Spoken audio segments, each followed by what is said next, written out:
hello and welcome back to my channel. I figured I'd make the most of this glorious hotel bathroom while I have literally 20 minutes left in Vegas. I know you guys have been really appreciating a lot of the more esthetician focused videos, so I want to bring you guys as much of that content as I can. So this is going to be kind of a continuation of the last video I filmed. I'll make sure to link it down below, which was 5 no-nos for beginner estheticians, even people who've been in the industry, just kind of good reminders of things to avoid as an esthetician. So I have a whole list. I think of more every day as I'm learning and growing, so I want to share those with you guys so that you can potentially maybe save yourself some time and mistakes and learn from mine instead. So if you guys haven't already, I would love if you subscribed. It would mean so much. Join the fam. You guys who comment and interact with me, like, I see you, I love you.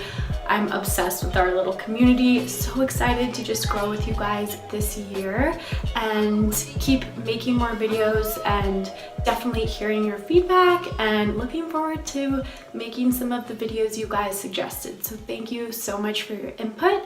Let's go ahead and get into the video. So the first thing I want to talk about is not making the most of your intake form.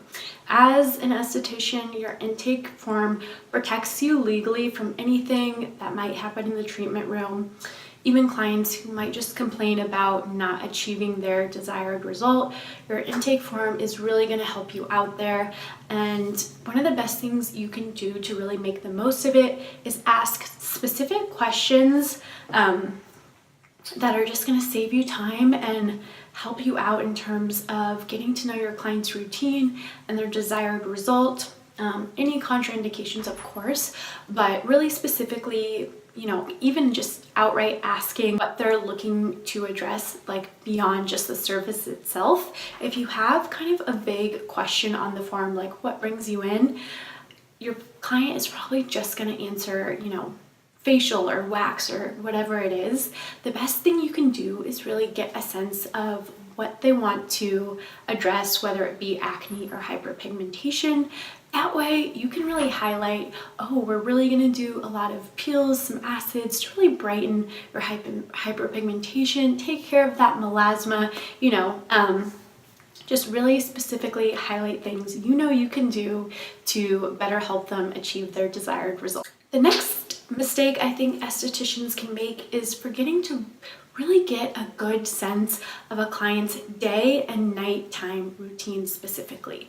If you just ask, what are you using? A lot of times clients will shout out, you know, a ton of products in random order, and you'll have no idea when the client is using it, which is really a big part of making the most of your ingredients. So for example, if a client just says, you know, they're using a vitamin C, if they're using it at nighttime, you know, they may not be getting the chance to boost their sunscreen, use the vitamin C to protect against free radicals, fight pollution, provide antioxidants, all these things that a vitamin C serum can do. And if they're using it at night, they're really missing out on the chance to maybe use a retinol that's going to offer anti-aging benefits and, you know, be more of an overnight treatment that you definitely don't want to be using in the sun. So just as important to get a sense of when your client is using the products, as well as how often throughout the day, to really make your job easier. The third thing I want to address is having a gentle and patient approach to treating conditions. When it comes to acne specifically, my boss always says, kill it with kindness. And acne is something I personally struggle with. It can really take a toll on people's self-esteem. It can be something they really want to just come in and knock out right away. And maybe they're using these harsh acne cleansers, stripping their skin, not using moisturizer because they just want to eliminate oil. The best thing you can do is set the expectation. Let the client know realistically how they can achieve the desired result, but it has to be done in most cases over a period of time in a series. For most, you know, higher grades of acne, it's not going to be something you can just fix in one treatment, especially if the client isn't on proper home care. So just always setting that expectation and letting the client know it's going to be something you will address together, but gently in the right way over a period of time. That's the best thing you can do. The fourth thing that I want to highlight is really setting an overview at the beginning of the facial for what the client can expect throughout the service. This is something sometimes it slips my mind, to be honest, and it's really an important thing to do because it just kind of establishes the timing and gives your client kind of an innate sense of what to expect, which is really in turn going to help build their trust in you and kind of alleviate any questions that might come up from them. So one of the best things you can do as an esthetician is to try to answer any possible questions that could come up before they actually do. And in that way, you're really going to help build the client's trust in you and, you know, kind of just make them feel, oh, she knows what she's doing. She's done this before.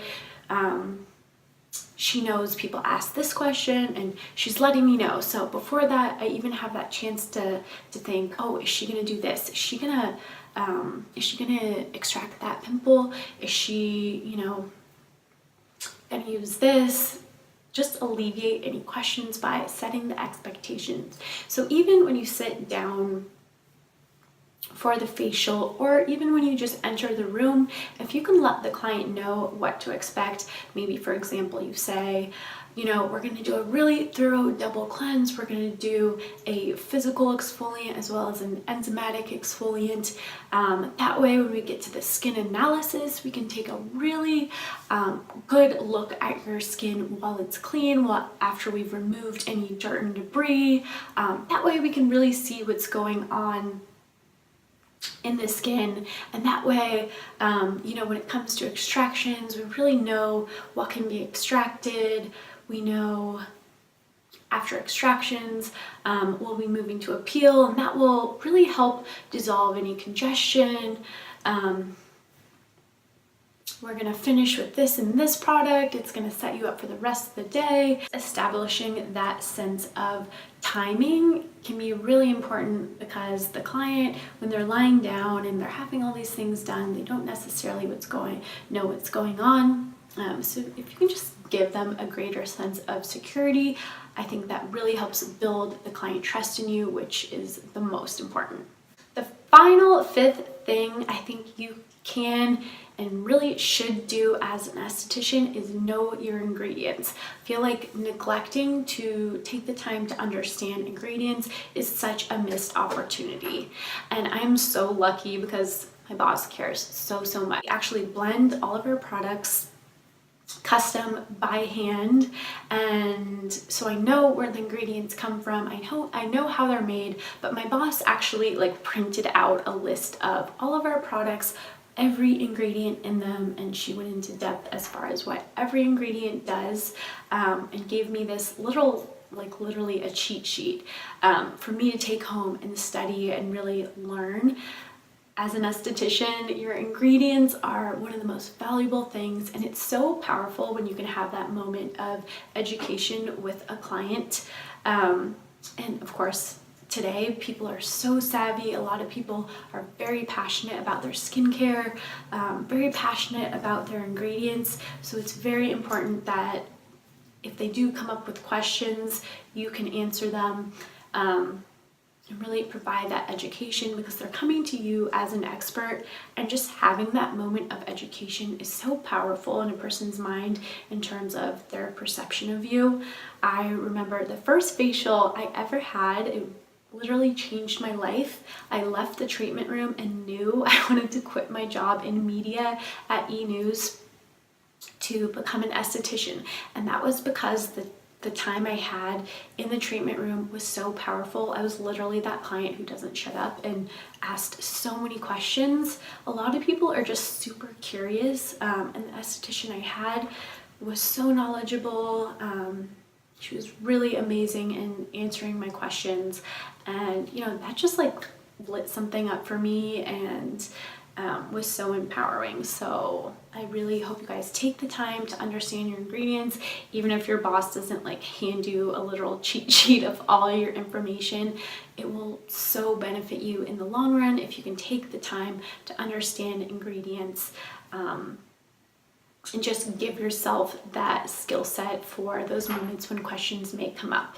Knowing your client's current routine and knowing the tools that you have and the ingredients that you have to kind of take their skin to the next level is really what they're coming to you for. So just make sure you're prepared, make sure you know your ingredients, and that way you can really talk yourself up and talk up everything you're gonna do. Thank you guys so much for watching. I hope you found this video helpful.